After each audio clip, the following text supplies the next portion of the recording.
Hey everybody, welcome back again to another wonderful Midweek Mini.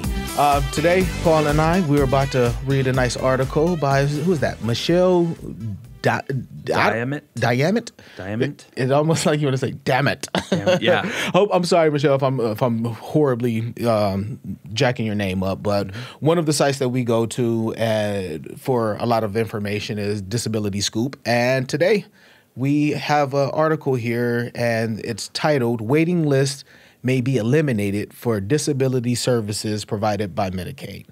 I'm interested in what Paul is going to read us. Well, let's just get into it. It says work is underway on legislation that could fundamentally transform the nation's system of home and community-based services, eliminating waiting lists and allowing people with disabilities to move across state lines without forfeiting critical services and support. So I don't know much about that, but how big of a deal is that, Tony? In here at Friends for Life, how big of a deal is if a client's moving state to state? What does that mean? It's a lot of paperwork.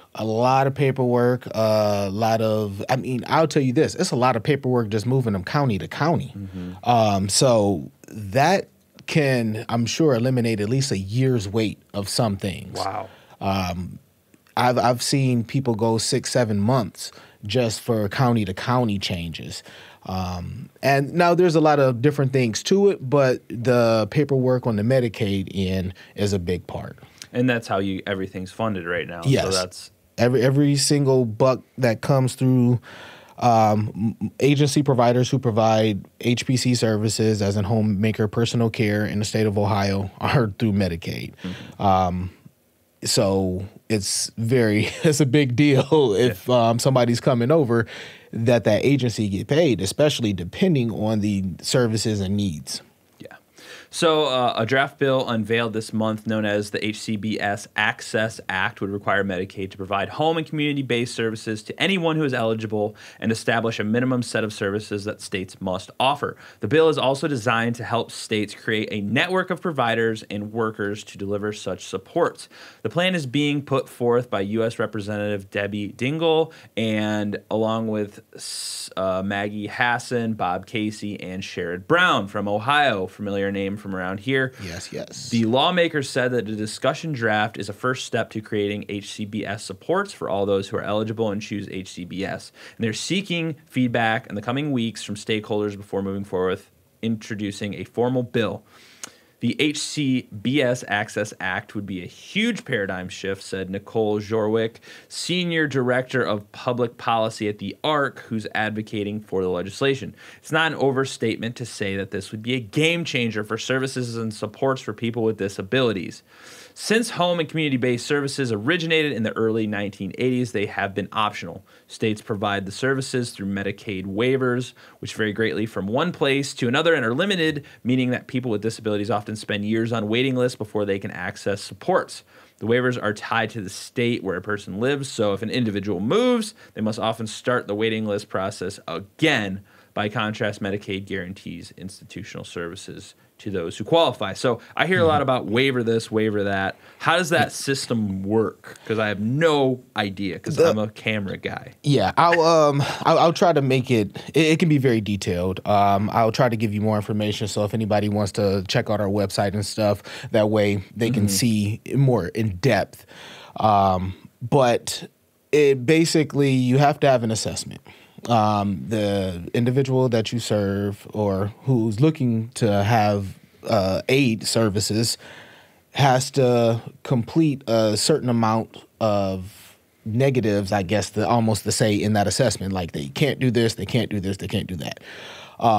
That determines the amount of funding dollars that they can get through a waiver. Now, there's 4 different types of waivers. I'm not going to get into the specifics of all of them. Yeah, just in general. Yeah, so, but basically, the less that you are unable to do for yourself, the more funding that can be provided.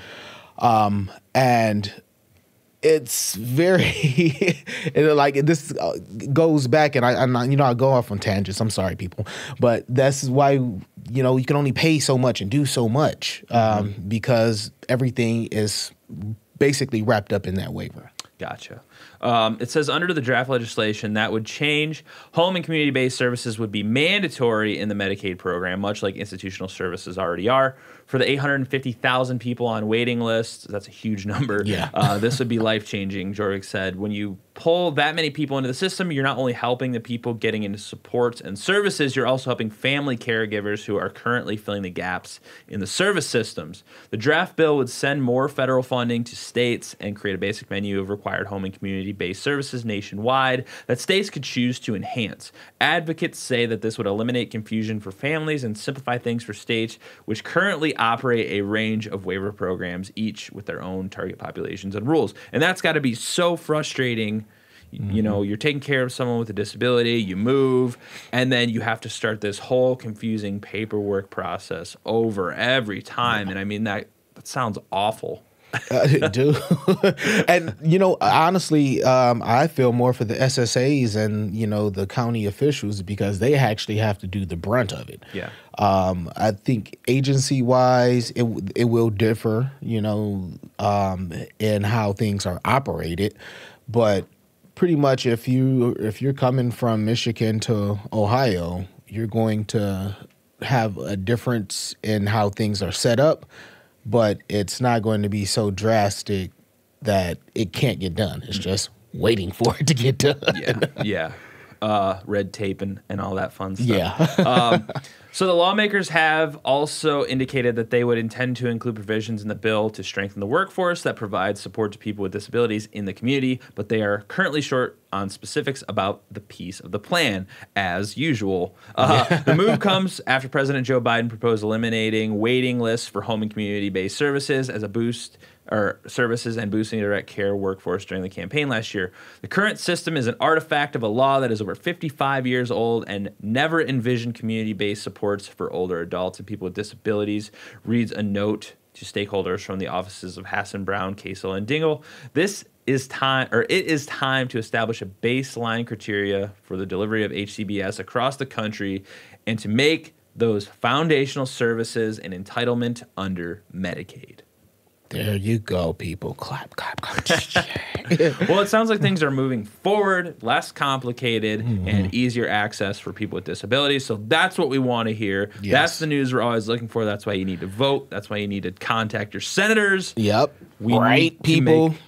You'll not make a difference sitting on your couch, I promise. You have to start doing like stuff like this. I've tried talking about it. Yeah. We're very well-seasoned couch potatoes, we promise. Yes. It hasn't gotten us very far. But if you want to read the whole article, I'll throw a link in the show notes or on the YouTube video. You can check that out. Disabilityscoop.com. They got a great bunch of info on there. So we highly recommend that you check that out. That's where we get a bunch of great information. Also, as always, check out the Friends for Life podcast. We've got so many great guests coming up. We also have Medical Monday with Dr. Craig Eskide. He is a medical doctor, and he's breaking down the medical terms used in in hospitals, and he's also working with physicians who have no experience with disabilities to teach them the proper ways to take care of people instead of just throwing them tons of meds, which is not always the answer. So I really do think it's a great program. I'm a little biased because we make it here, but there's such great information. If you have anyone that you're caring for with a disability,